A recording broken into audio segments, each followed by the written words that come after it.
Hello নমস্কার বন্ধুরা, রুদ্র রেফ্রিজারেশনের পক্ষ থেকে আপনাদেরকে জানাই স্বাগতম। সো গাইস, আজকে আরেকটি ভিডিও নিয়ে হাজির হলাম আপনাদের সামনে। এটি খুবই একটি ইম্পর্টেন্ট বিষয়।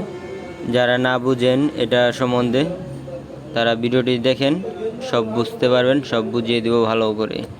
তো আমার হাতে দেখতে পাচ্ছেন একটি ক্যাপাসিটার 6UF, এটা স্টার্টিং ক্যাপাসিটার। এগুলো বড় বড় ডিপ ফ্রিজে থাকে এই ধরনের রিলে আর ওভারলোডগুলো। তো এটাকে 150 রিলে বলা হয়, কয়েল রিলে।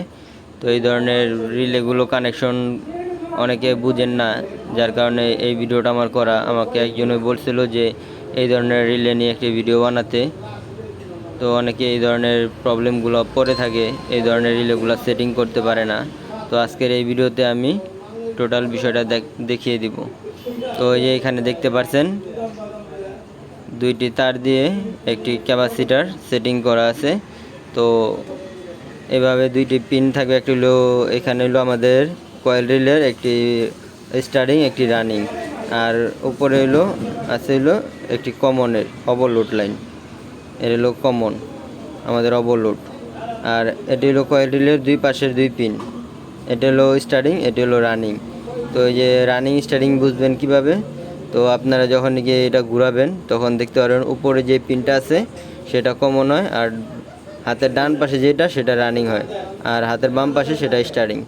তো এইভাবে আপনারা দেখে এরপরে আপনারা এইভাবে কানেকশনটি করবেন। তো আমরা এখানে নিউট্রাল ফেজ কিভাবে কানেকশন করব, তো চলুন শুরু করা যাক। তো এই যে এখানে কমনে যে লাইনটা দেখতে পাচ্ছেন, এখানে আমাদের নিউট্রাল অথবা ফেজ আপনারা দিলে হবে। আর এখানে যে পিনটা দেখতে পাচ্ছেন, এখানে আমাদের ফেজ অথবা নিউট্রালটা দিলেই আপনাদের কাজটি কমপ্লিট হয়ে যাবে।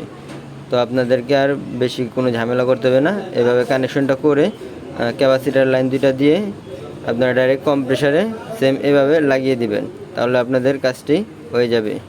আশা করি ভিডিওটি বুঝতে পারছেন। আর ভিডিওটি যদি না বুঝে থাকেন, আমার ডিসক্রিপশন বক্সে নাম্বার দেওয়া আছে, আমাকে কল করে জেনে নিতে পারেন বাকি তথ্যগুলো। আর আপনাদের কী ধরনের ভিডিও প্রয়োজন আমাকে সেই ধরনের একটি কমেন্ট করবেন, আমি সেই টপিকের উপরে একটি ভিডিও বানিয়ে দিব আপনাদেরকে। তো ভিডিওটি শুরু থেকে শেষ পর্যন্ত দেখার জন্য ধন্যবাদ সবাইকে। সবাই ভালো থাকবেন।